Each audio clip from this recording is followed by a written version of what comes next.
রসনারা নিপা আজকে আমাদের অতিথি। নিপা, আমরা আরো কিছু নিপার সাথে পরিচয় আছে আমাদের। শামিমারা নিপা, তারপরে রসনা নিপা। কি নিপা মোনালিসার কথা মনে আছে? জি, আমার মনে আছে। তাই না? নিপা মনে এই জেনারেশন মনে থাকার কথা, তাই না? নিপা মোনালিসা, এরকম নিপা আরো আমাদের। নিপা খুব পরিচিত, কমন একটা নাম বাংলাদেশে। নিপা, আপনি কিভাবে আপনাকে আমাদের এখানে এই ফোরামে আমাদের দর্শকদের কাছে আমাদের চ্যানেলে আপনি প্রথম এসেছেন, আপনি কিভাবে নিজেকে উপস্থাপন করতে স্বচ্ছন্দ বোধ করবেন সেটা আপনার কাছে যাচ্ছি। অনেক ধন্যবাদ ফজলুল ভাই। আমি আপনার হাঁড়ির খবর মাঝে, মাঝে দেখি। আমি অনেক বাড়ির খবর, হারের খবর না। না, বাড়ির খবর। ফজলুল বাড়ির বাড়ির খবর। হুম, তো হুম। আমি আ কৃতজ্ঞতা জানাচ্ছি যে আপনি আমাকে আমন্ত্রণ জানিয়েছেন আজকের এই অনুষ্ঠানে। আমার নাম রওশনারা নিপা। আপনি ঠিকই বলেছেন। শামীমারা নিপার সাথে অনেকেই আমাকে গুলিয়ে ফেলতো। আ বাংলাদেশে আমি টেলিভিশনে কাজ করেছি দীর্ঘদিন, টেলিভিশন প্রোডিউসার এবং জার্নালিস্ট হিসাবে। এরপরে আমি হচ্ছে বেসিক্যালি পরিচিত হচ্ছি বাংলাদেশে ফিল্ম মেকার হিসাবে। আমার আমি ডকুমেন্টারি মেক করতাম, ফিচার ফিল্ম করেছি, শর্ট ফিল্ম করেছি এবং আন্তর্জাতিকভাবে টুকটাক একটু পরিচিতি আছে। আমি বাংলাদেশের পক্ষ হয়ে এবং সাউথ এশিয়ান ১ম ইন্টারন্যাশনাল অ্যামি অ্যাওয়ার্ড বিজয়ী। সো ২০০৪ সালে, সেটা বহু বছর আগের কথা। বাট ওই জায়গা থেকে আমি মনে করি, আর আমার উঠে আসা যদি বলেন, আমি একেবারেই তৃণমূলের মানুষ বলতে পারেন। একেবারে নিভৃত একটা গ্রাম থেকে উঠে আসা। আমার বাবা স্কুল টিচার ছিলেন, মা স্কুল টিচার ছিলেন। আর ছোটবেলা থেকে সংস্কৃতি পরিমণ্ডলে বেড়ে ওঠা। আমার বাবা গ্রাম থিয়েটার করতেন। উনি প্রচন্ড উদারবাদী একটা মানুষ ছিলেন। এরপরে ওই গ্রাম থেকেই আমি পড়াশোনা করেছি রাজশাহী কলেজে, আমার এইচএসসি। এরপরে রাজশাহী ইউনিভার্সিটিতে পলিটিক্যাল সায়েন্স, এবং সেখানে আমি ছাত্র জীবনে খুবই সাংস্কৃতিক কর্মকাণ্ডের সাথে জড়িত ছিলাম এবং রাজনৈতিকভাবে আমি খুব ওতপ্রোতভাবে জড়িত ছিলাম। বলতে বাধা নেই, আমি হচ্ছে সমাজতান্ত্রিক ধারার রাজনীতিতে করতাম এবং ওই সময় বাম রাজনীতিতে আমার একটা মোটামুটি, এবং নারীর অধিকার, সমাজের নিষ্পেষিত মানুষের অধিকার, যারা বৈষম্যের শিকার বা হচ্ছে তৃণমূলের সেই সব মানুষের অধিকার নিয়ে আমি ছাত্র জীবনেই না, আমি গর্ব সহকারে বলি, আমার এখন পর্যন্ত আমার যে পেশা এবং আমার সমস্ত জীবনের কাজের মাঝে আমি ওই বঞ্চিত মানুষদের অধিকার টাকে খুঁজতে চেয়েছি এবং তাদের সমর্থনে কিছুটা কাজ করতে চেষ্টা করেছি। যে আমার সামর্থ্য তো কম, ধরেন আমি নিজে টাকা দিয়ে পয়সা দিয়ে ওভাবে করতে পারবো না, কিন্তু আমি আমার পেশাটাকে এইভাবে বানিয়েছিলাম এবং এখন পর্যন্ত আমার পেশাটা এরকমই, যে আমি যে নিষ্পেষিত যে মানুষ, বঞ্চিত যে মানুষ, তাদের অধিকার লড়াইয়ের, অধিকারের সংগ্রামে আমি তাদেরকে উদ্বুদ্ধ করি এবং তাদের ওই জায়গাটা বিকশিত করার চেষ্টা করি। এটুকুই। আপনার গ্রামটা বাংলাদেশের কোন এলাকা? আমার গ্রামটা হচ্ছে আপনার সিরাজগঞ্জ জেলা। এটা হচ্ছে রায়গঞ্জ নামে একটা থানা আছে, সেখানকার ধানগড়া নামে একটা জায়গা আছে সেখানে। এটা হচ্ছে রায়গঞ্জ তারাসের একটা ওই যে জয়েন্ট একটা এলাকা আছে, সেখানকার আমি। আর আপনার বাবার পরিচয়টা একটু। আমার বাবার নাম আলতাফ হোসেন। উনি হচ্ছেন স্কুল টিচার ছিলেন দীর্ঘদিন। ১৯৯৬ সালে উনি এই পৃথিবী ছেড়ে চলে যান। আমার মাও স্কুল টিচার ছিলেন, বেগম লুৎফুন আলতাফ, এবং ওনারা দুজন, সবচেয়ে ইন্টারেস্টিং হচ্ছে আমার বাবা এবং মা দুজনে খুবই জনপ্রিয় এলাকায় হচ্ছে পরোপকারের জন্য। আমার বাবার সারা জীবন কেটেছে অন্যের জন্য, অন্যের শিক্ষা এবং সাংস্কৃতিক যে পরিমণ্ডলে যে একটা সুন্দর পরিবেশ যে তৈরি করা যায়, এবং বিশেষ করে যুবকদের, তরুণদের একটা মানে গাইড হিসেবে উনি কাজ করতেন এবং এখন পর্যন্ত উনি খুবই বিখ্যাত, উনি খুবই জনপ্রিয়। এমনি গ্রাম থিয়েটারটা কোন, ওই সংগঠনটার নাম কি আমরা জানতে পারি? আমরা ওইটা হচ্ছে গ্রাম থিয়েটারের একটা ইয়ে ছিল, শাখা ছিল সারা বাংলাদেশে। আপনার বোধহয় মনে আছে ৯০-এর দশকে গ্রাম থিয়েটার একটা বড় বিস্তার লাভ করেছিল। তো আমার বাবা প্রথম দিকে ইন্ডিপেন্ডেন্টলি কাজ করতেন গ্রামের ছেলেপেলে নিয়ে। তারপর যখন গ্রাম থিয়েটার এরকম করে সারা বাংলাদেশে বিস্তার লাভ করে, তখন ওই গ্রাম থিয়েটারে আমার বাবা সভাপতি এবং হচ্ছে নির্দেশক হিসেবে কাজ করেন। ওটা স্মরণিকা থিয়েটার নামে একটা থিয়েটার ছিলেন একদম। এবং বাংলাদেশে কিন্তু ওই সময় ৯০-এর দশকের এরশাদ বিরোধী আন্দোলনের সময় গ্রাম থিয়েটার, পথনাটক এগুলা কিন্তু খুবই একদম। গুরুত্বপূর্ণ এবং গুরুত্বপূর্ণ দিক। যেসব যে হ্যাঁ, আমার যেটা কষ্ট লাগে যে আজকে ধরেন সারা বাংলাদেশের এই যে সাংস্কৃতিক চর্চার যে জায়গাটা সেটা বন্ধ হয়ে গিয়েছে। কিন্তু ওই সময়ে আমরা ৯০ এর দশকে যে গ্রামে, গ্রামে পালা গান, আপনার কবি গান, তারপরে থিয়েটার, যাত্রাপালা সারা বছরই একটা মরশুমের মতো লেগে থাকতো এবং সবার মধ্যে যে ভ্রাতৃত্ববোধ এবং যে কালচারাল যে রেভলিউশন এর যে ব্যাপারটা সেই সময়ে কিন্তু আপনি একদম ঠিক ধরেছেন। এরশাদ বিরোধী আন্দোলনের সবচেয়ে বড় ভূমিকাটা আসলে সংস্কৃতি যারা দল করত তাদের একটা বড় সমর্থন ছিল এবং মানুষ তো তখন উদারবাদী চিন্তা করত ব্যক্তি লাভের চাইতে মানে একই সাথে সে মানসিক যে প্রশান্তি এবং মানসিক যে বিকাশ সেই জায়গাটাতে তারা অনেক গুরুত্ব দিত এবং সেটাকেই সহজ ভাবে নেওয়া হতো এবং ওটাই একটা আমাদের এখনকার মতো টেলিভিশন বা ইন্টারনেট তো ছিল না আমাদের আনন্দ আমাদের যে সাংস্কৃতিক পরিমণ্ডল সেটা তো ইন পার্সন এটাতেই হতো এবং আমি আরো দেখেছি যে শীতের সময় যে উঠোনে উঠোনে যে আড্ডাবাজিটা চলতো গ্রামের মানুষের সাথে এখানে আমি একটু বলে রাখা ভালো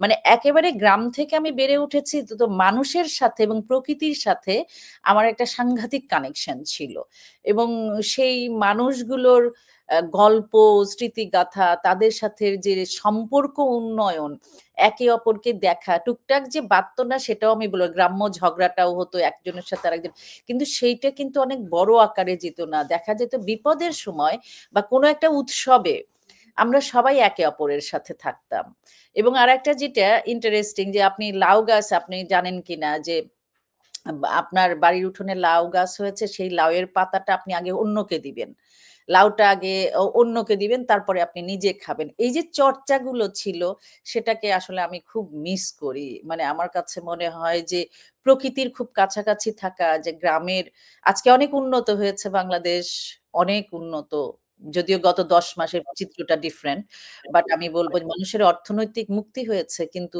মানুষের মানসিক জায়গায় ওই জায়গায় বোধহয় আমরা ততটা উঠতে পারিনি বা আমরা পিছিয়ে গেছি অনেক বেশি পিছিয়ে গেছি সেই সময় জাতীয় কবিতা উৎসব, পথনাটক উৎসব, গ্রাম থিয়েটার, শহীদ মিনারে বা স্বোপার্জিত স্বাধীনতার এখানে টিএসসি তে মানে ছোট ছোট গ্রুপ করে টিএসসি তে যে আড্ডাটা মহড়াটা কবিতা আবৃত্তির অনুষ্ঠান সংগঠনগুলা পরে আমার খেয়াল আছে টেলিভিশনে যারা আসেন বাংলাদেশে টক শোতে বা প্রেজেন্টার হিসেবে এদের বেশিরভাগ কিন্তু টিএসসি তে আবৃত্তি সংগঠনের সাথে জড়িত ছিল।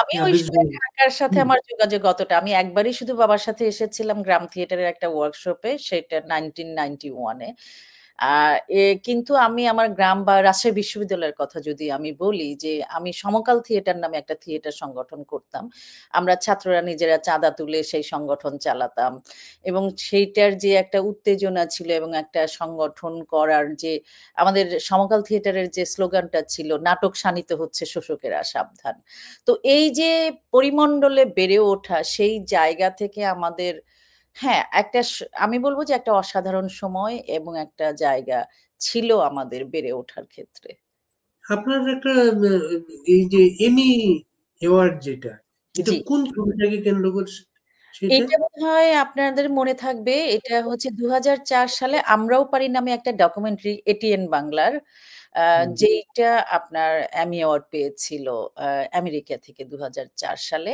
এটিএন বাংলা যদিও সেটাকে পরবর্তী সময় তার নিজের জিনিসটা বা এটার মধ্যে অনেক বাংলাদেশে কোনো অর্জনই তো আসলে খুব স্মুথ থাকে না বিশেষ করে একটা মেয়ের ক্ষেত্রে এত বড় অর্জনের তো ওই অ্যাওয়ার্ডটা হচ্ছে একটা ডকুমেন্টারি ছিল যেটা আমরা অনেক কিছু পারি বিশেষ করে যে বাচ্চারা একটা ছেলে আপনার চাঁদপুরে ওই যে ট্রেন থামিয়ে মায়ের পেটিকোট দিয়ে সেই স্টোরির উপরে বেস করে ডকুমেন্টারিটা ছিল ২০০৪ সালে আমি এটা আমেরিকা এটা তখন ডাইজেস্ট নামে একটা কাগজে খুব এক্স্যাক্টলি গুরুত্বপূর্ণ রিপোর্ট এই এসেছে। ডাইজেস্ট থেকে হ্যাঁ, আমি গল্পটা নিয়েছিলাম এবং সাংবাদিক নাদিম কাদের জি জি সম্ভবত একদম উনার লেখা ছিল এটা। আরেকটা ব্যাপার হচ্ছে আপনার কোনো একটা চলচ্চিত্রে সম্ভবত পরীমণি অভিনয় করেছিলেন। জি, আমার ফিচার ফিল্ম যেটা আমি বানিয়েছিলাম সেটা হচ্ছে 'মহুয়া সুন্দরী'। এটাও আপনি বলতে পারেন যে 'মহুয়া সুন্দরী' আমরা জানি যে ময়মনসিংহ গীতিকার সবচেয়ে জনপ্রিয় ৪০০ বছরের সবচেয়ে জনপ্রিয় প্রেমগাথা। ওটাকে ফিউশন করে এই সময়ের মধ্যে একটা কম্পারিজন করে একটা গল্প আমি নতুন করে সাজিয়েছিলাম। ওটা হচ্ছে ২০১৫ সালে এটা হচ্ছে আপনার এটা রিলিজ পায়। এটাই আরকি। ওই তো মহুয়া সুন্দরী প্লাস হচ্ছে বেহুলা, তারপরে এই এই সুজন গল্পগুলা বাদিয়ার কিন্তু খাঁ, না সরি সুজন আমাদের বাদিয়ার খাঁ তো জসীমউদ্দিনের। বাট 'মহুয়া জসীমউদ্দিনের। সুন্দরী' তারপরে 'বেহুলা' তারপরে এরকম অনেকগুলো গল্প আছে। 'মলুয়া সুন্দরী', ময়মনসিংহ গীতিকার অনেকগুলো গল্পগাথা আছে। চিন্তা করেন জহির রায়হানের মতো চলচ্চিত্রকার বেহুলার মতো ছবি তৈরি করেছিলেন বেহুলার আগে। আমি একবার বাংলাদেশে পায়ে হেঁটে বাংলাদেশ ঘুরি, তখন বগুড়ার দিকে লক্ষিন্দরের মেদ, মিথ, এ- বাসর ঘর হ্যাঁ, আছে। হ্যাঁ, হ্যাঁ। ওই যে একটা স্ট্রাকচার আমাকে বলা হয়েছিল, বা যেমন চাঁদ সওদাগর, নানা গল্পগুলা কিন্তু হুম, আমাদের ওগুলো এসেছে। আচ্ছা, আহ, নিপা, জি। আমরা তো বাংলাদেশের খুব সমৃদ্ধ অতীতের সাথে সম্পর্কিত ছিলাম। হুম, এই জেনারেশন অনেকগুলো জানেই না এখন, নানা নানা পরিবর্তন গুলা। হুম, টিএসসি তে আমার মনে আছে, টিএসসি তে যখন এই মহড়াগুলা বন্ধ করা হয়, জি, টিএসসি তে নাটকের সংগঠনের মহড়া হতো, আবৃত্তি মহড়াগুলা যখন বন্ধ করা হয়, বন্ধ করা থেকে তখন ভাবে নাই যে এগুলাই পরবর্তীতে একটা কালচারাল প্রতিবন্ধকতা, এগুলা থাকলেই যেন বিপদ, এগুলা এক্সাক্টলি। থাকলে বিপদ। ইয়ার গল্পটা আপনার মনে আছে, হিরোক্রাজের দেশে গল্পগুলো অবশ্যই। মানে বেশি বেশি শিখলেই সমস্যা, বেশি জানলেই সমস্যা, কাজে এক্সাক্ট। শিক্ষা ওইখান থেকে সমস্যাটা জানার কোনো শেষ নাই, জানার চেষ্টা বৃথা তাই। শিখা তাই। হ্যাঁ, আজকে আপনি কতদিন যাবো বাইরে? আমি খুব বেশি দিন না। আমি এসেছি ৭ বছর আগে ২০১৭ সালে। হুম। আজকের বাংলাদেশে কিভাবে দেখেন? আজকের বাংলাদেশ কিভাবে দেখি আ এটা খুব কঠিন প্রশ্ন। কারণ আমার বাংলাদেশ তো আসলে ওই বাংলাদেশ মানে গানে, কবিতায়, ভালোবাসায়, হৃদ্যতায়। আজকের যে বাংলাদেশ, সেই বাংলাদেশের যে আপনি যদি দেখেন যে আমি ১৯৯২ সালে যখন বিশ্ববিদ্যালয়ে পড়ি, তখনও মাঝরাতে ট্রেন থেকে নেমে একা হচ্ছে আমি হলে পৌঁছাতে পারতাম। তো আজকের বাংলাদেশের যে আমাদের যে বয়সের যে মানে ওই সময়ের আমাদের যে বয়স, এখনকার যে বয়সের ছেলেমেয়েরা, তাদের প্রতি হ্যাঁ, এক ধরনের বিরূপ থাকে কিন্তু আমি আবার ভালোভাবেও দেখতে চাই। আজকের বাংলাদেশ একা কিন্তু আইসোলেটেড না। এই কথার উত্তরটা আমাকে একটু টেকনিক্যালি দিতে হবে যে, আপনি যে ইন্টারনেটের যুগ, যেভাবে সারা বিশ্বের পুঁজিবাদ বা সাম্রাজ্যবাদ যেভাবে ছড়িয়ে আছে, যেভাবে তথ্য প্রবাহটাকে আমাদের দেখেন আমাদের গল্পটা ছিল প্রকৃতির সাথে। আর এদের গল্পটা এসে গেছে ডিভাইসের সাথে। সো এই ২ জায়গায় আজকের যে বাংলাদেশ, মৌলবাদের বাংলাদেশ, আপনি যদি দেখেন যে আজকে কে কি পড়বে, কে কিভাবে বাইরে যাবে, সে বস্তাবন্দী হবে এবং নারীর প্রজননের নারী শুধু প্রজনন কার্য করবে, ঘরে থাকবে সেটার একটা দিক। আজকের বাংলাদেশ আপনার স্বার্থপরতার একটা মানুষের প্রতিযোগিতাপূর্ণ যে মানসিকতার যে জায়গাটা, যে আমিই খাবো। যেমন বাচ্চারা আজ থেকে আমার মেয়েও যখন ছোট ছিল তখনও আমি দেখেছি যে বাবা-মারা বাচ্চাদেরকে একটা টিফিন দিচ্ছে এবং বলছে যে, "তুমি কিন্তু পুরোটা খেয়ে নিবে। খবরদার কাউকে দিবে না।" আর আমাদের ছোটবেলাটা যেটা ছিল যে, "না, তোমার এতটুকু হলে তুমি অন্যকে দিয়ে খাবে।" তো এই যে বাংলাদেশ গড়ে উঠেছে একটা সাংঘাতিক আমি বলব ব্যক্তি স্বার্থপরতার বাংলাদেশ, যেখানে আপনার ব্যক্তি স্বার্থটাই এবং তার নিজের স্বার্থটা সবচেয়ে বড় যে আমার কাছে অর্থনীতিটাকে অতটা ডেঞ্জারাস মনে হয় না যে আমার ঘ প্রচুর বিলাসিতা। আপনার ওই চাহিদা, অর্থনৈতিক চাহিদার তো কোনো সীমা নাই। রাইট? আপনি যখন ছনের ঘরে থাকবেন বা মাটির ঘরে থাকবেন তখন আপনার একটা টিনের ঘর, তারপরে আপনার বিল্ডিং। এই চাহিদা ঊর্ধ্বমুখী হতেই থাকবে। আপনি আজকে ৳২ কাপড়, ৳১ কাপড় পরছেন। কিন্তু আজকের বাংলাদেশে আমি অনেক মেয়েদের দেখি যে সে একটা কাপড় পরে সেলফি তুলে সোশ্যাল মিডিয়ায় দিয়ে ফেলে দেখে সে ওই কাপড়টা পরে না। আমাদের বয়সীও অনেকে দেখেছে শাড়িটার ক্ষেত্রে। তো এই যে এই চাহিদার তো কোনো ইয়ে নাই, কিন্তু আমি যে বাংলাদেশটাকে সবচেয়ে যে ভয়ঙ্কর যে বাংলাদেশ, আজকের বাংলাদেশের মৌলবাদিতার বাংলাদেশ, আমি বলবো আজকের বাংলাদেশ স্বার্থপরতার বাংলাদেশ, এবং আজকের বাংলাদেশের আমার সবচেয়ে বড় যে জগদ্দল পাথর বসে আছে যে সরকার, তাদের আমার বাংলাদেশ বিপন্ন। আজকের বাংলাদেশ যে স্বাধীনতা আমি পেয়েছিলাম 1971 সালে, আমি গর্ব ভরে সারা পৃথিবীতে বলতে পারতাম আমি একটা স্বাধীন দেশের নাগরিক। সেই স্বাধীনতাটা হ্যাঁ এখনো বাস্তবিক অর্থে চলে যায়নি, কিন্তু আমার কাছে কোথায় যেন একটা মনে হয় যে একটা প্রশ্নবোধক চিহ্ন, একটা একটা কোশ্চেন মার্ক মনে হয় যে এই বাংলাদেশ আসলে কতটুকু টিকবে, এবং পড়াশুনো বা আপনার শিক্ষা বা সবকিছু, বিশেষ করে যুবক, আজকে বাংলাদেশ বা যে কোনো কিছু রিপ্রেজেন্ট করে তো যুবকরা, রাইট? সো এই যে যুব সমাজ, তারা কোথায়? তারা মব করছে, তারা ডাকাতি করছে, তারা কথায় কথায় ভাত খেয়ে মানুষ মেরে ফেলছে, মানে ভাত খাইয়ে। তো ব্যক্তির স্বার্থের, এবং মানুষ মারা যেন একটা খেলনা, একটা এনজয়, একটা খেলার মতো হয়ে গেছে, এবং এটা তো সেই বাংলাদেশ, এই বাংলাদেশ আমাকে কষ্ট দেয়, এটা সত্য। কিন্তু পরেও আমি বলতে চাই যে আমি খুব আশাবাদী মানুষ।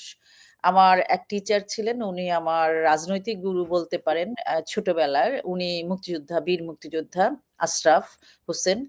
উনি আমাকে একদম ছোটবেলা থেকে গড়ে তুলেছিলেন রাজনৈতিকভাবে। মানে যখন আমি এত ছোট, অথচ হাফিজি হুজুরের যে নির্বাচন, সেই যে 101টা কারণে বটগাছ মার্কা, আমার এখনো মনে আছে, আমি একটু কথা বলতে পারি বা হ্যাঁ।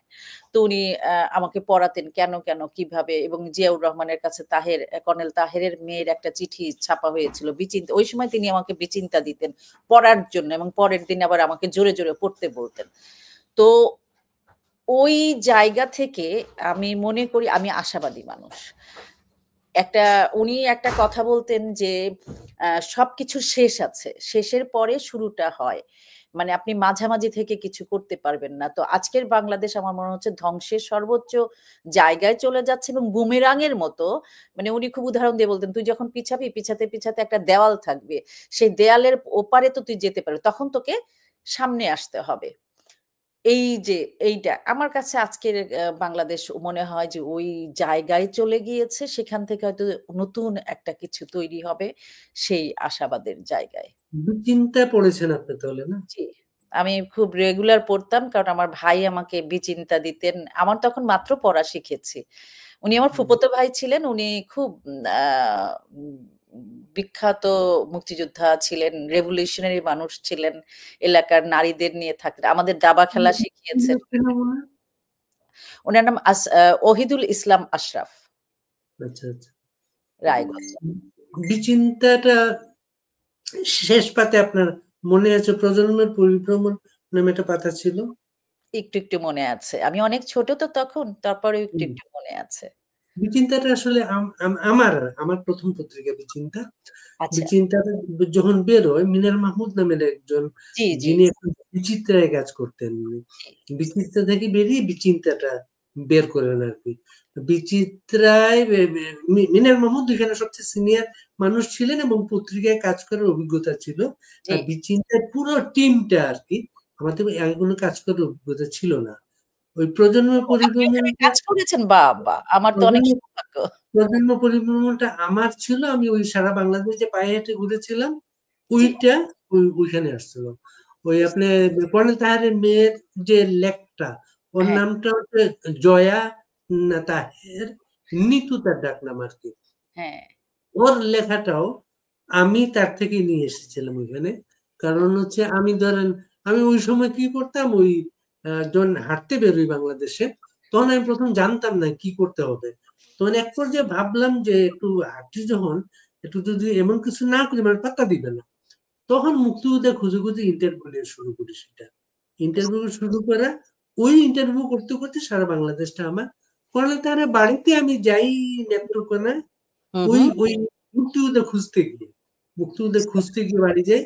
আবার ঢাকায় এসে যখন ওদের বাসায় আসি, কর্ণধারের বাসায়, নিতু, মিশু, যিশু, খুব ছোট ছোট এগুলো আর কি, ওরা হুম। খুব মজা করে গল্প করে এখনো। আমার পেছনে একটা ব্যাগ ছিল, তো ওরা মনে করছিল যে সাহায্য চাইতে এসছে এমন কেউ। প্রথমে এইভাবে ইয়ে করছে, তারপর তো এগুলো আমাদের ইয়ার মাধ্যমে এবং এই চিন্তার মাধ্যমে আপনি আজকে যে আসিফ নজরুল যে দেখেন না, হ্যাঁ, হ্যাঁ, আমি জানি যে সে বিচিন্তার মাধ্যমে সে বিচিন্তায় যখন আসে আসিফ নজরুল, তার নাম কিন্তু নজরুল ইসলাম। হ্যাঁ, জানি। তার নাম নজরুল ইসলাম এবং উনি তখন খবর গ্রুপের ছায়াছন্দ, চিত্র বাংলা এইসব কাগজে লিখতেন আর কি তখন। তখন এখানে যখন আসেন লিখতে আর কি, জি। মিনার মাহমুদ বললেন যে আপনার নামটা খুব পচা, আমরা আপনার নামটা চেঞ্জ করবো। হ্যাঁ, হুম, তখন আসিফ নজরুল নামটা আসে। আসিফ নামটা আবার তার প্রস্তাব ছিল এই কারণে, পাকিস্তানি একটা ক্রিকেটার ছিল আসিফ, আসিফ, ওর হ্যাঁ, ওর ভক্ত ছিলেন, হুম, ইয়েটা আসছে। আচ্ছা নিপা, জি। আমরা অন্য দিকে চলে গেছি, কথাবার্তা অন্য ব্যক্তিগত ইয়েতে চলে গেছি। তা আমরা আসলে এইভাবে তৈরি, কিন্তু আমরা মানুষগুলা এইভাবে তৈরি। আপনি রাজশাহী বিশ্ববিদ্যালয়ে পড়াশোনা করেছেন, আপনি ঢাকা বিশ্ববিদ্যালয়ের ছেলের গল্প বলতে ভাত খাইয়ে মেরে ফেলা। হুম, রাজশাহী বিশ্ববিদ্যালয়ে তেমন একটা ঘটনা ঘটেছে, একটা ছেলে তার আম, পঙ্গু ছিল। হ্যাঁ, এক দফা আক্রমণে সে পঙ্গু ছিল, তার প্রতিবন্ধী মানুষ ছিল, সর্বশেষ আক্রমণে তাকে মেরেই ফেলা হয়েছে। আপনি বোধহয় মাসুদের কথা বলছেন। মাসুদ, মেরেই ফেলা হয়েছে। এই একটা ঘটনা যেমন, তারপর কর্নেল তাহেরের ঘটনা আপনি দেখেন না, পৃথিবীতে প্রথম একটা পঙ্গু লোককে ফাঁসি দেওয়া হয়েছে। এর জি, আগে কিন্তু কোনো পঙ্গু লোককে ফাঁসি দেওয়ার কোনো উদাহরণ নেই। আমাদের হুম, বাংলাদেশে অনেক গৌরবের ইতিহাস আছে, আমাদের বাংলাদেশে খুব দুর্ভাগ্যের ইতিহাস আছে, এই বাস্তবটা। আর মানে আপনি ছাত্র ইউনিয়নের রাজনীতিতে ছিলেন। না, আমি ছাত্র ফ্রন্ট করতাম। ও ছাত্র ফ্রন্ট, আচ্ছা, ছাত্র ফ্রন্ট জি, করতেন। জি, ছাত্র ফ্রন্টের সবচেয়ে মজার ব্যাপার হচ্ছে ঢাকায় যেখানে অফিসটা ছিল, হ্যাঁ, ঢাকায় অফিসটা ছিল ওই বিল্ডিং এ আরো কিছু বামপন্থী রাজনৈতিক দলের অফিস ছিল, নিচতলায় ছিল নির্মল সেনের অফিস। ওই আচ্ছা, রাস্তাটার নাম ছিল এরশাদ আমলে হচ্ছে আহ, বামপন্থী গলি, এরকম একটা নাম হুম, ছিল আর, বামপন্থী গলি এর নাম ছিল। তো এই যে অফিসে থাকার সবার কমিউনের স্বপ্ন, এক্সাক্ট। কমিউনের কমিউনের স্বপ্ন ইয়েটা আছে। আপনার রাজশাহী ইউনিভার্সিটিতে, জাহাঙ্গীরনগর ইউনিভার্সিটিতে এগ্রিকালচার ময়মনসিংহ কৃষি বিশ্ববিদ্যালয়ে ছাত্র ফ্রন্টে কিন্তু খুব শক্তিশালী একটা অবস্থান ছিল। জি, আমাদের সময়ে মোটামুটি একটা ভালো একটা অবস্থান ছিল। ছিল। আপনার কি মনে হয় স্বপ্নগুলো ভেঙে গেল কেন? আ দেখেন, আমার কাছে যেটা মনে হয় যে বাংলাদেশের বাম রাজনীতি বা সমাজতান্ত্রিক ধারার যারা রাজনীতি করেন, তারা সমাজতান্ত্রিক মূল থিওরিটা বুঝেই করেন না।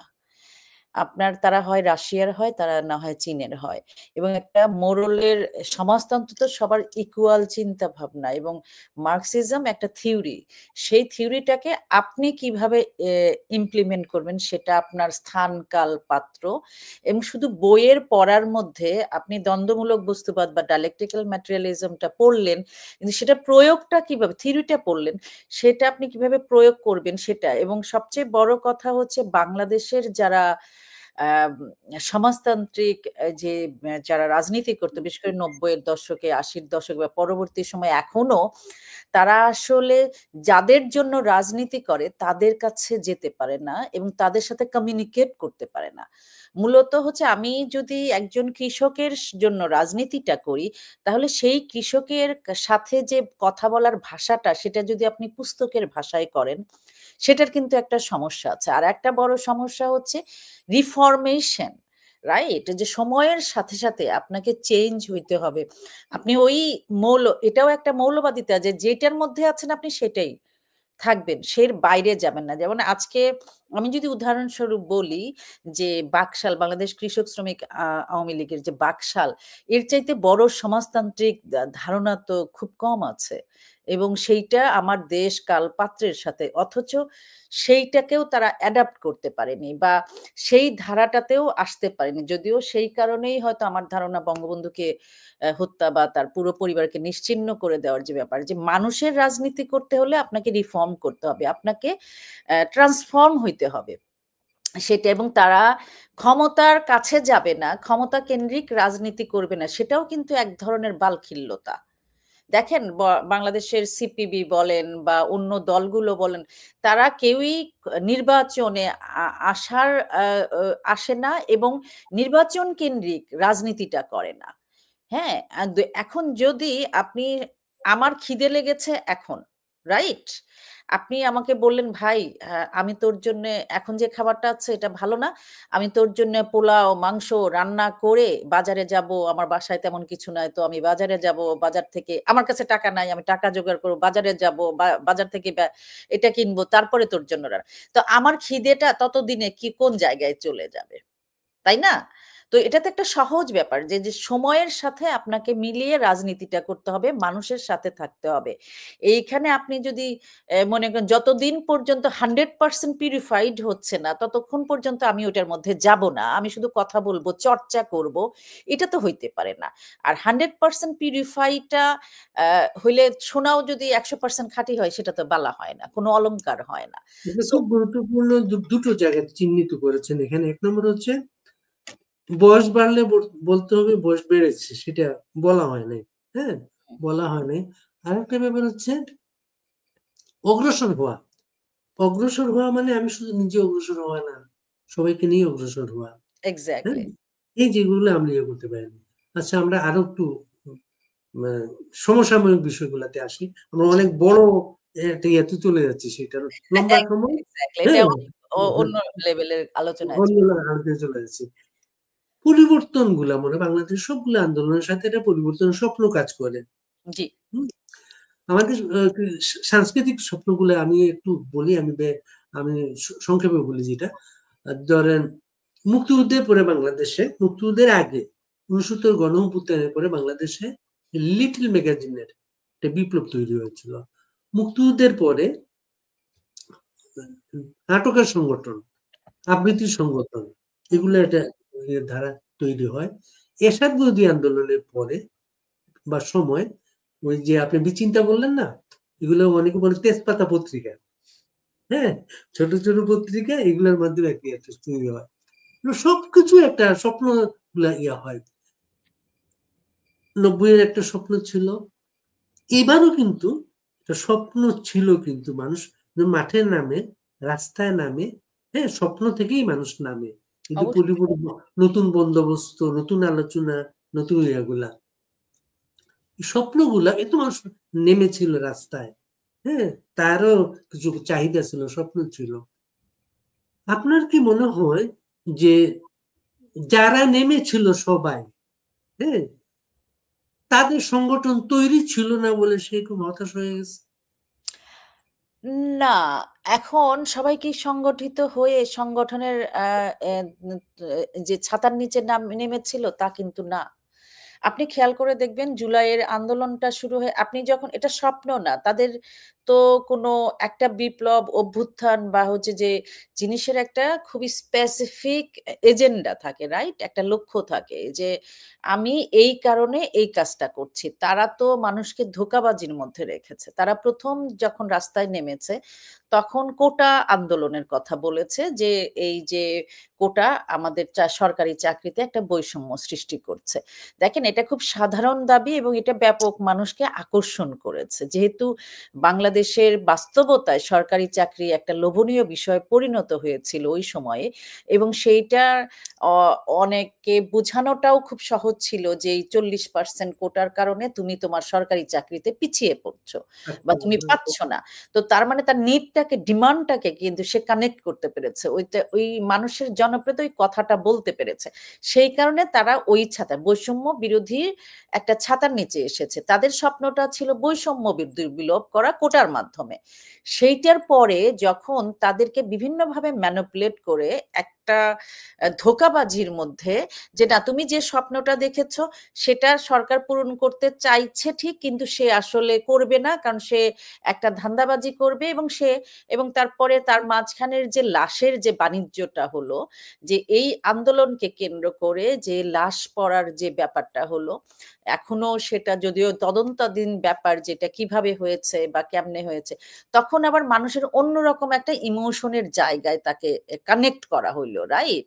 এই যে সাধারণ মানুষটা কখন নেমে এসেছে, আপনি দেখেন বিশ্ববিদ্যালয়ের ছেলেমেয়েরা কোটা বিরোধী আন্দোলন, সেখানে আমার ধারণা, আমি জানিও যে ছাত্রলীগের ছেলেপেলে বা সরকার বিরোধী সবাই ছিল, সাধারণ ছাত্ররা ছিল, কিন্তু পরবর্তীতে ওই যে ট্র্যাপটা, তাকে একটা আধার দিয়ে একটা ট্র্যাপের মধ্যে রেখে তাদেরকে যখন ওই একটা ওই যে আমি বলবো এটাকে হচ্ছে রামের সীতার মতো করে, যে তাকে একটা ইয়ার মধ্যে, সার্কেলের মধ্যে নিয়ে আসা, সেই সার্কেলের মধ্যে নিয়ে আসা টোপ হিসেবে, লাশ হিসেবে এসেছে। এবং পরবর্তীতে আবেগের যে জায়গাটা, সেই আবেগের একজনের সন্তানের লাশ পড়ছে, দেখেন আমার ভাইয়ের লাশ পড়ছে, আমার বন্ধুর লাশ পড়ছে, আমার সন্তানের লাশ পড়ছে রাস্তায়, এই জিনিসটা কোনো সভ্য মানবিক সম্পন্ন মানুষ তো ঘরে থাকতে পারবে না, রাইট? তারা তখন রাস্তায় নেমে এসেছে এবং পরবর্তীতে দাবিটা হয়েছে এক দফার, যে শেখ হাসিনার পতন, রাইট?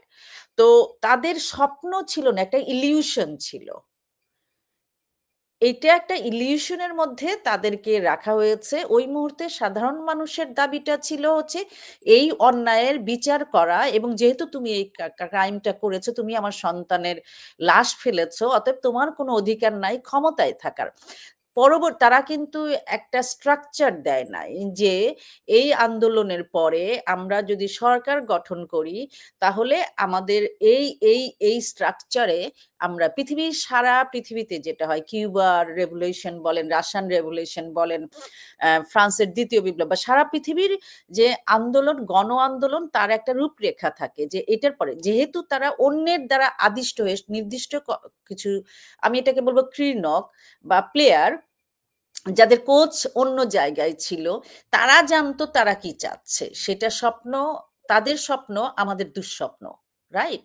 আর এই যে মানুষগুলো যারা এই ইমোশনালি এনগেজ হয়েছে, তারা কিন্তু ডানে বায়ে দেখেনি, এবং তাদের কিন্তু রাজনীতির ব্যাপারে ওই পরিমাণ সচেতন, তারা চোখের সামনে যেটা দেখেছে সেটাতে আবেগ আপ্লুত হয়েছে, এবং সেটা কিন্তু আমি তাদেরকে অন্যায় বলবো না, এবং সেই ইমোশনের তারা হাজার হাজার মানুষ রাস্তায় এসেছে। এবং আজকের কথাবার্তা গুলাতে রাজনৈতিক লক্ষ্যগুলা স্পষ্ট। যেমন একটা কথা হচ্ছে, একজন বলে ফেললো যে এই যে আপনি বললেন লাশ পড়েছে, লাশটা তদন্তটা হয় নাই, একজন বলে ফেললো কোনো লাশ আমরা তুলতে দেব না। এক্স্যাক্টলি। আপনি আমেরিকায় থাকেন, আমি অস্ট্রেলিয়াতে থাকি। আমরা এখানে দেখি ফরেন্সিক রিপোর্টের মাধ্যমে, এবং পৃথিবীতে এত উন্নত, কিভাবে একজন মৃত্যু হয়েছে, কখন হয়েছে, ডিটেল ফরেন্সিক রিপোর্টের মাধ্যমে এটার জন্য লাশটা তুলতে হবে, কিন্তু সে দিবে না এখানে। 2 নম্বর হচ্ছে ছাত্র শিবিরের নেতারা, ইন্টারভিউ দিয়ে বলল, যখন আমরা দেখলাম যে কোটার দাবিটা মানা হয়ে গেছে, তখন আমরা চিন্তা করলে এটাকে টেনে নিয়ে যেতে হবে, এর জন্য আমরা কর্মসূচি দিলাম, ওরা ইয়ে করতে পারলো না। এই বিষয়গুলা আপনার বামপন্থীরও এসেছিল আন্দোলনে, কিন্তু তার সংগঠনটা দুর্বল থাকার কারণে এটা আরেকজনের হাতে চলে গেল। না, এইটা সরি, বাংলাদেশের যেটা হয়, আমি এইসব বামদেরকে আসলে বামাতি বলি, কারণ হচ্ছে কি, যে ধরেন আমরা সাধারণ মানুষটা বুঝতে পারছি যে এই আন্দোলনের পিছনে একটা ষড়যন্ত্র আছে, ঠিক আছে? এখন তারা কোনো কিছু কেন বুঝে নাই, আনু মোহাম্মদের মতো মানুষ, সামিনা লুৎফানিতে বুঝে নাই অথবা বুঝতে চায় নাই, তারা এই আন্দোলনের মধ্যে ছিল, এবং আন্দোলনটার আর একটা ইন্টারেস্টিং ধাপ আপনি লক্ষ্য করেছেন কিনা, যখন বঙ্গবন্ধুর ভাষণ প্রচার করা হয়েছে, যখন দেশের গান গুলো গাওয়া হয়েছে ওই গণ সমাবেশ থেকে, তখন কিন্তু মানুষের মধ্যে, আমি প্রচুর মানুষের সাথে কথা বলেছি, তারা বলেছে না এরা তো মুক্তিযুদ্ধের পক্ষের, এরা দেখছো তুমি কি সুন্দর ধনধান্যে পুষ্পে ভরা গাইছে, এরা বঙ্গবন্ধুর স্লোগান দিচ্ছে, তা আমার কেন শুধুমাত্র মুক্তিযুদ্ধের জন্য আওয়ামী লীগের উপর ডিপেন্ড করতে হবে, এই ইয়াং প্রজন্মেদের উপর আমি বিশ্বাস রাখতে চাই। উদিতির মতো সংগঠন ছিল এখানে। এক্স্যাক্টলি, উদীচীর মতো সংগঠনও ছিল, এবং তারা পরবর্তী জিনিসটাকে ভেবে কাজ করেছে বলে মনে হয় না, অথবা ইচ্ছা করে ভাবিনি, তারাও চেয়েছে। মানে আমি উদীচীকে ব্লেম করতে চাই না, কারণ বাংলাদেশের মুক্তিযুদ্ধের ইতিহাসে উদীচী বা সিপিবির যে বিশাল একটা কন্ট্রিবিউশন ছিল মুক্তিযুদ্ধের পক্ষের, এবং বঙ্গবন্ধু হত্যার পরে সবচেয়ে প্রথম যে প্রতিবাদটা তারাও তো সিপিবি করেছে, কিন্তু তাদের রাজনৈতিক অদূরদর্শিতা, আমি বলবো যে আজকে আমার দেশটাকে যেখানে নিয়ে গেল, সেই দায়ভারটা আসলে কার? দূরদর্শিতা না সংগঠন না থাকা। এক্স্যাক্টলি, আপনি সত্য কথা, অদূরদর্শিতা, তাদের সাংগঠনিক ভিত্তিটা না থাকা এবং সাংগঠনিক ওই চর্চাটা না থাকা, আমার কাছে মনে হয় যে সবচেয়ে বড়। আপনি দেখেন সেনাবাহিনী প্রধান ক্যান্টনমেন্টে সবার বৈঠক ডাকলেন, ক্যান্টনমেন্টে বৈঠক ডাকলেন, বৈঠকের পরে প্রথম উচ্চারণে উনি জামাত, একটা এটা ইয়া এটার একটা মানে ফিগার, এটার একটা পরিচয় বলে ফেললেন।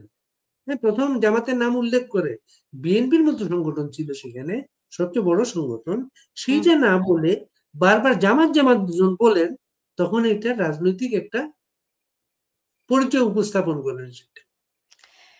এইটা, হ্যাঁ, আমি যেটা বলবো সেটা হচ্ছে দেখেন, যে সেনাপ্রধান তো তার ডিজাইনের আমার কাছে মনে হয়েছে পার্ট, কারণ যখন পুরো আন্দোলন সে বারবার আশ্বাস দিয়েছে যে কোনো কিছু হবে না, সে বলেছে সাধারণ নাগরিক উপরে গুলি করবে না, সেটা ঠিক আছে, কিন্তু রাষ্ট্রের যে তুমি যখন শপথ নিয়েছো তখন তো তোমার যে দায়িত্ব, সাংবিধানিক দায়িত্ব, যে সুরক্ষা দেওয়া রাষ্ট্রীয় প্রতিষ্ঠানগুলোকে, সেটা কিন্তু সে দেয়নি। ইভেন তো শেখ হাসিনা চলে যাওয়ার পরেও আপনি দেখেন যেভাবে গণভবন লুট হলো, যেভাবে সংসদ ভবনের ইয়ে হলো, যেভাবে বঙ্গবন্ধুর মূর্তি ভাঙা হলো, এবং ওই পুরো কার্যক্রম গুলো যেভাবে হলো চোখের সামনে, এবং ইভেন দো সর্বশেষ ধানমন্ডি 32 নাম্বার আবারও গুড়িয়ে দেওয়া হইলো, একবার ভেঙেও তাদের জ্বালাটা মেটে নাই, আরো একবার গুড়িয়ে দেওয়া হলো।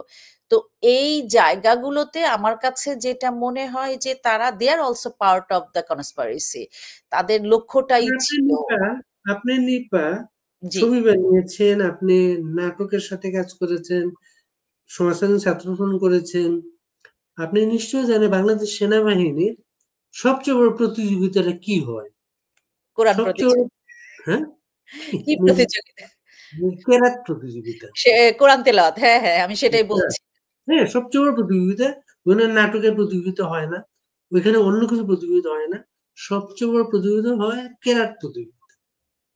তো কাঁঠাল গাছে তো কাঁঠাল হবে, কাঁঠাল গাছে কিন্তু আমরা আম চাচ্ছি কিন্তু। কিন্তু আমার কথা হচ্ছে যে সেই আমরা, আমি সমালোচনা করছি না, কিন্তু আমাদের একটা বড় ভুল হয়ে গেছে। ভুলটা হচ্ছে যে আমরা গাছ বেছে বেছে শুধু কাঠ যেটা হয় সেই গাছ লাগিয়েছি, আমরা ফুল ফলের চাষ করিনি। হ্যাঁ, আমরা ধরেন ছোটবেলায় শুনতাম সবার কাছে যে গ্রামে আমার বাবা যখন গাছ লাগাতো, তো বলে আম গাছে তো আম খাওয়া যায়, আমের কাঁঠাল এমন কিছু এক্সপেন্সিভ না, মানে ভালো কিছু করা যায় না।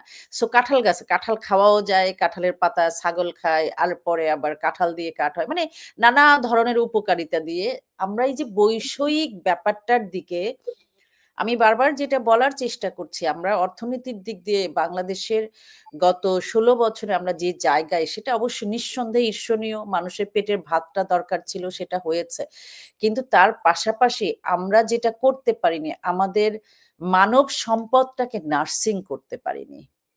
আমরা বিসিএস এর ধরেন সরকারি চাকরির বেতন এবং সুবিধাটা এমন জায়গায় পৌঁছেছিল, প্রধানমন্ত্রী শেখ হাসিনা যেখানে নিয়ে গিয়েছিলেন, সেইখানে মানুষের একটা সাংঘাতিক রকমের কম্পিটিশন হয়ে গিয়েছিল কে কবে ওই চাকরি, সেটা শুধু কিন্তু সরকারি, এবং আমরা দেখেছি দুর্নীতির সবচেয়ে বড় অংশটা হয়ে যায় সেই আমলাতান্ত্রিকতার জায়গা থেকে। বঙ্গবন্ধুর দেশ শাসনের, দেশ স্বাধীনের পরে উনি কিন্তু বলেছিলেন যে আমলা নির্ভরতা থেকে আমাদেরকে বের হয়ে আসতে হবে, কারণ এই শিক্ষিত মানুষ দুর্নীতি করে, আমার কৃষক, আমার শ্রমিক, এরা দুর্নীতি করে না, এরা আমার দেশটাকে গড়ে।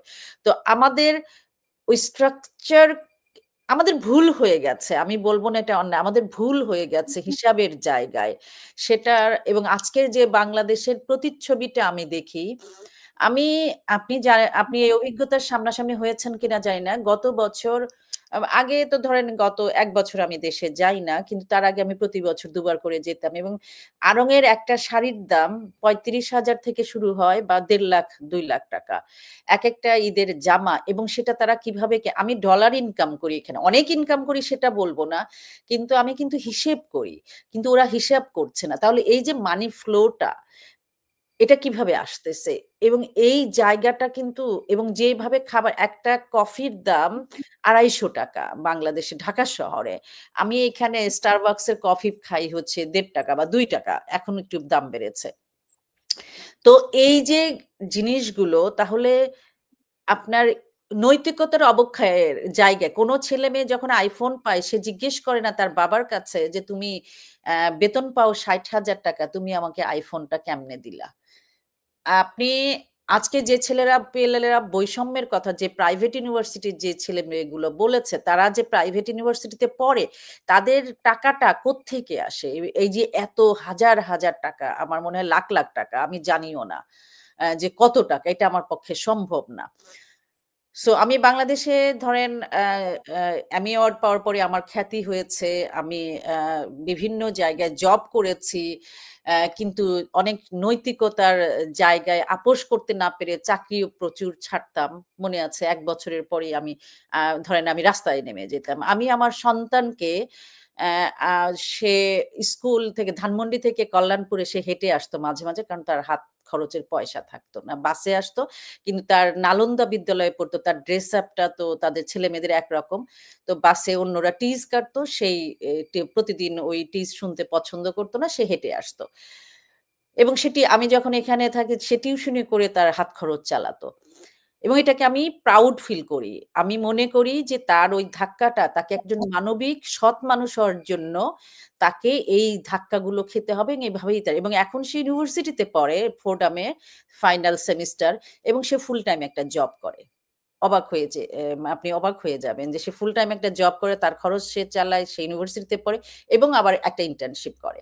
তো অনেকেই আমাকে বলে যে আমি খুব নিষ্ঠুর। আমি বলি যে না, আমি তাকে ওইটা দিতে চাই যাকে সে সহজে শুধু তার মানে বিলাসিতার জন্য কারো কাছে মাথা নত না করতে হয়। কারণ ওই শিক্ষাটা পেলে সে যেন কষ্ট করে জানতে পারবে। তাকে কোনো কিছু ছেড়ে দিতে তার কষ্ট হবে না। না বলতে তার কষ্ট হবে না, এবং ওই লোভটা তাকে পেয়ে বসবে না। তো এই যে বাংলাদেশের অধঃপতন, এই যে আমাদের প্রজন্মটা, আমার কাছে মনে হয় সবচেয়ে বেশি, আমরা যতই গল্প করি আমাদের প্রজন্মের কালচারাল একটা জিনিস ছিল। তারপরে আমাদের প্রজন্মটা যেভাবে পচে গেছে, গলে গেছে, আপনি এরশাদের সময়টাতে পচাটা তো শুরু হয়েছে ৮০ দশক থেকেই। রাইট?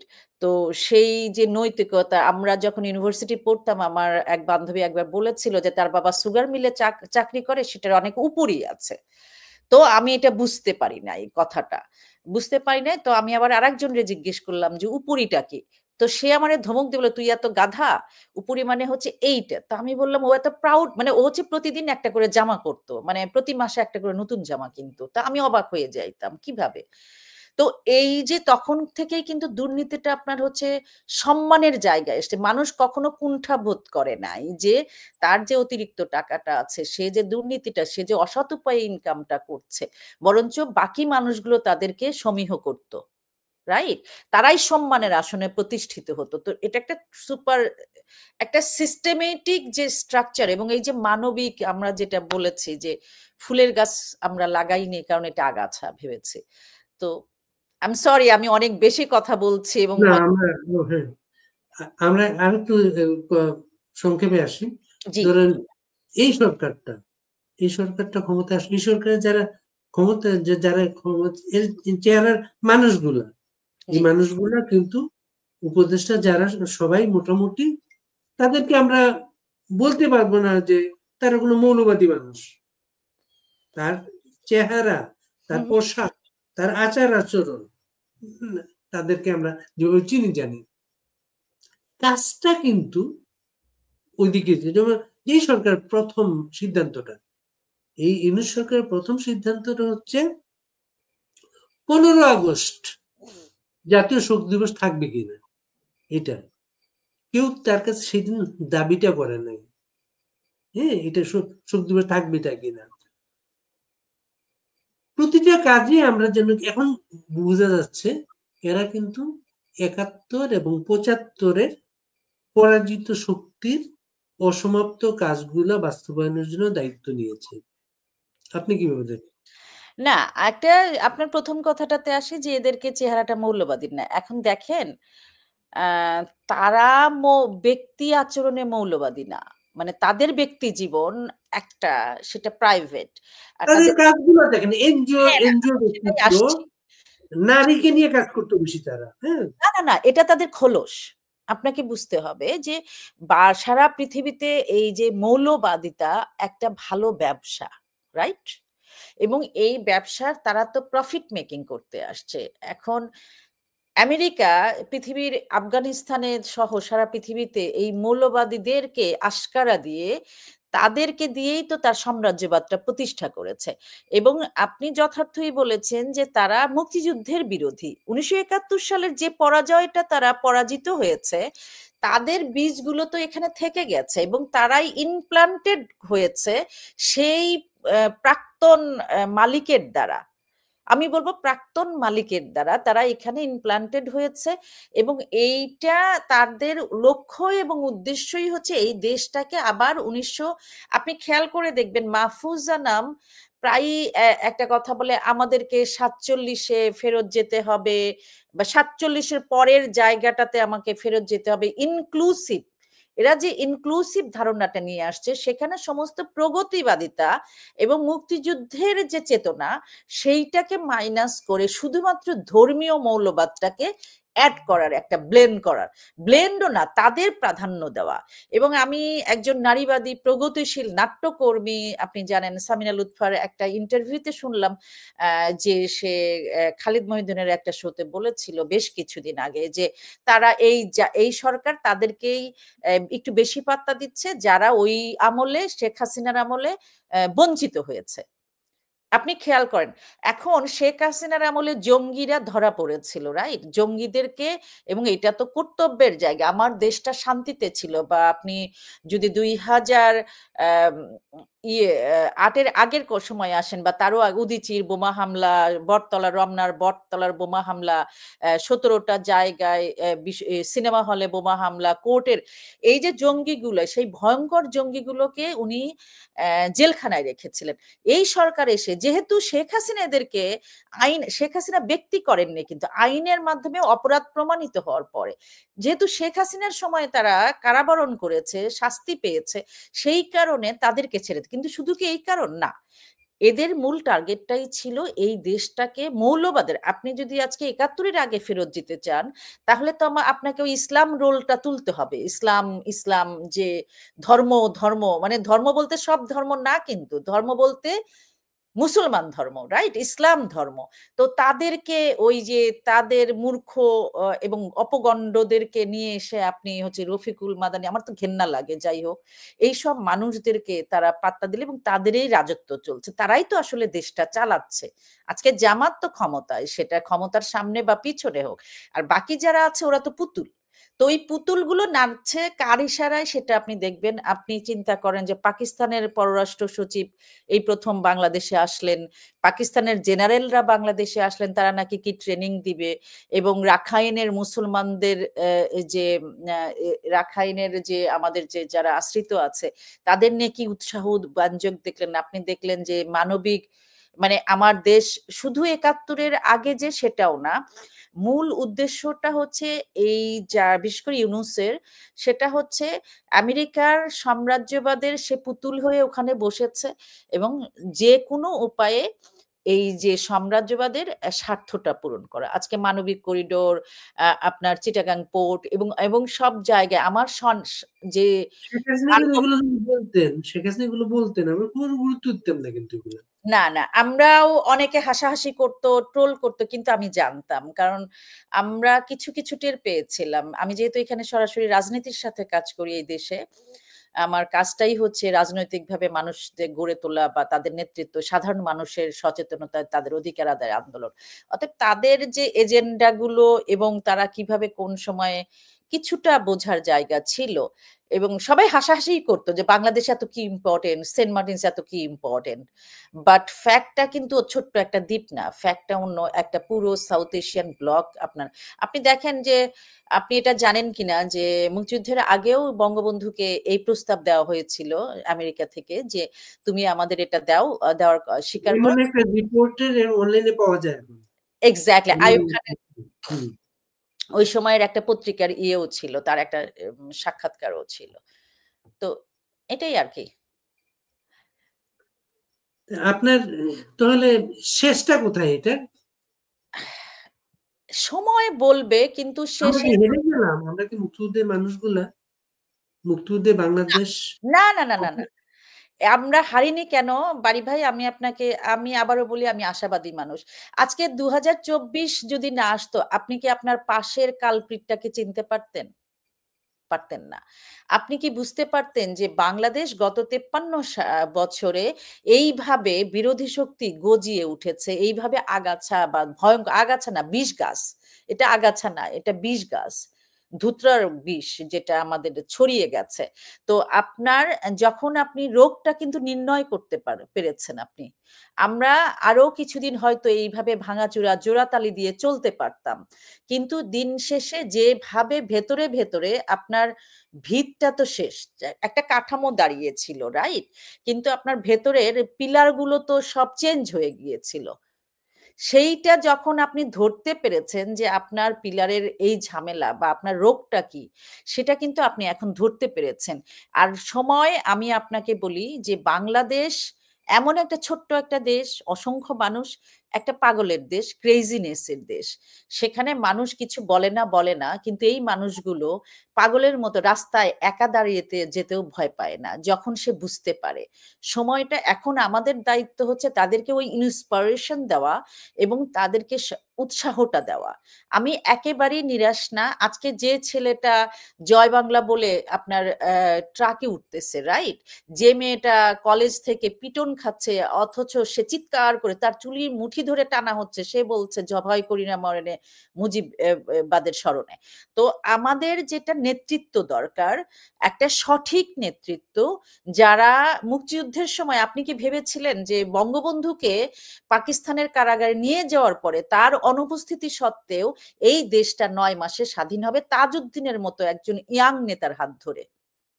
আপনি একটু কল্পনা করেন, আজকের যে যুবশক্তি যাদেরকে আমরা বকা দিতে চাই কিন্তু আমি দিতে চাই না, দোষটা আমরা তাদের চোখ খুলতে পারিনি, আমরা সঠিকভাবে তাদের সাথে কমিউনিকেট করতে পারিনি, সে কারণে তারা ট্র্যাপে পড়েছে, তারা ভুল করেছে।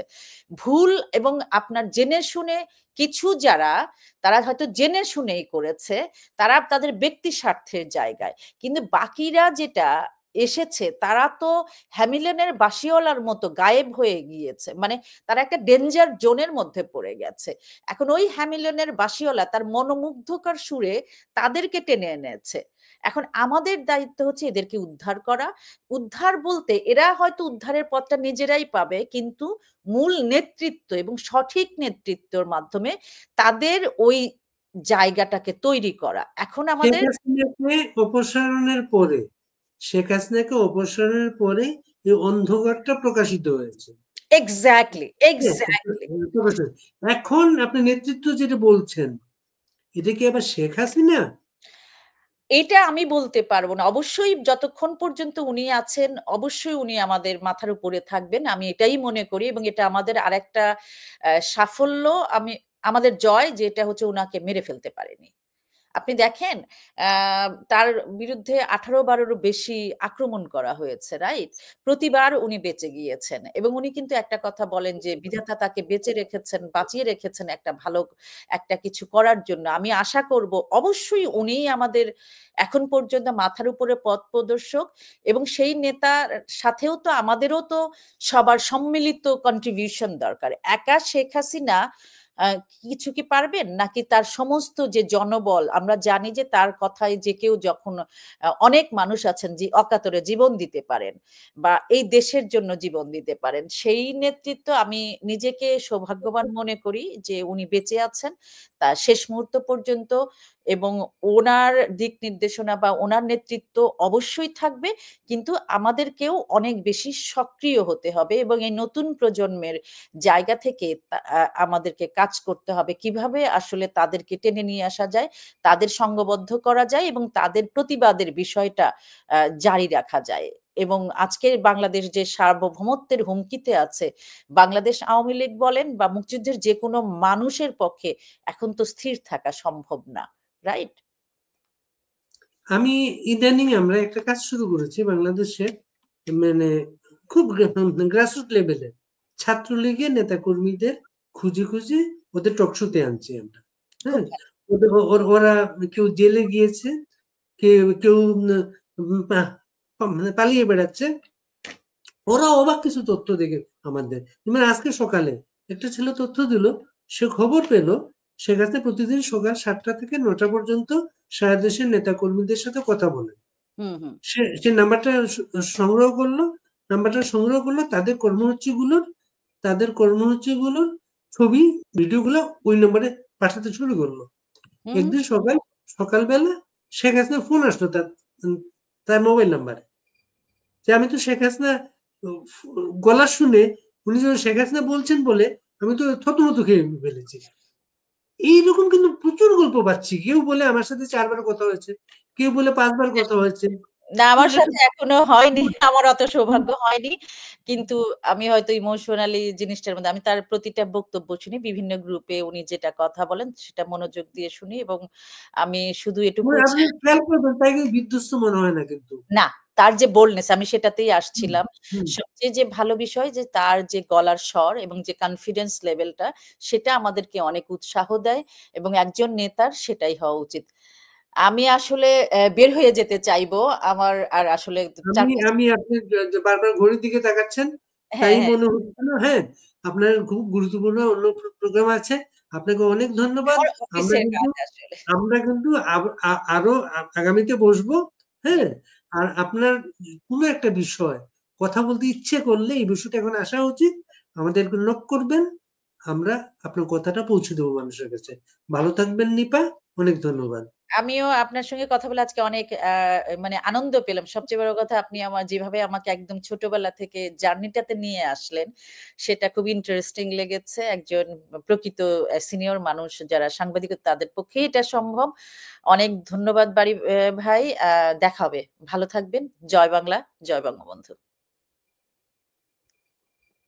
জি, আসলাম, হ্যাঁ?